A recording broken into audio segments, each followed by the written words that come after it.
श्री कृष्ण भगवान की जय, श्री विष्णु भगवान की सदा ही जय।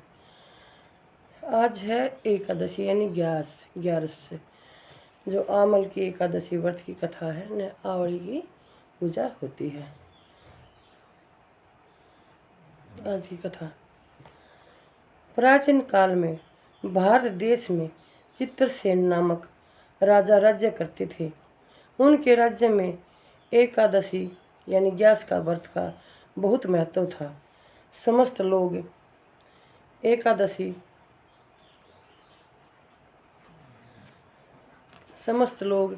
एकादशी व्रत को किया करते थे। एक दिन वह राजा जंगल में शिकार खेलते खेलते काफ़ी दूर निकल गए। तभी कुछ जंगली जातियों ने उन्हें आकर घेर लिया। मलेच्छों ने राजा के ऊपर अस्त्र शस्त्र का कठिन प्रहार किया, मगर उसे कोई कष्ट न हुआ। यह देखकर वह सभी आश्चर्यचकित रह गए। जब उन जंगली जातियों की संख्या देखते ही देखते बहुत बढ़ गई तो राजा संज्ञाहीन होकर पृथ्वी पर धराशायी हो गए। उसी समय उनके शरीर से एक दिव्य शक्ति प्रकट हुई, जो उन समस्त राक्षसों को मारकर अदृश्य हो गई। जब राजा की चेतना लौटी तो उन्होंने देखा कि समस्त मलेच्छ मरे पड़े हैं। अब वे इस उधेड़ बुन में पड़ गए कि इन्हें किसने मारा।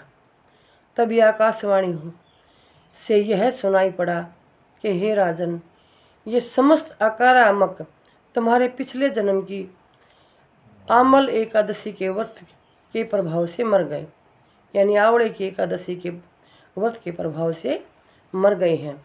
यह सुनकर राजा बहुत प्रसन्न हुआ तथा समस्त राज्य में इस एकादशी, इस ग्यारस के महात्म्य को कह सुनाया। मलेच्छों के विनाश से समस्त प्रजा सुख चैन की बंसी बजाने लगी।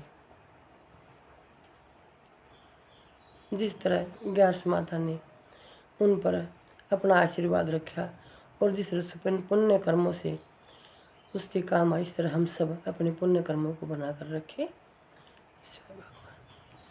श्री विष्णु भगवान की सदा ही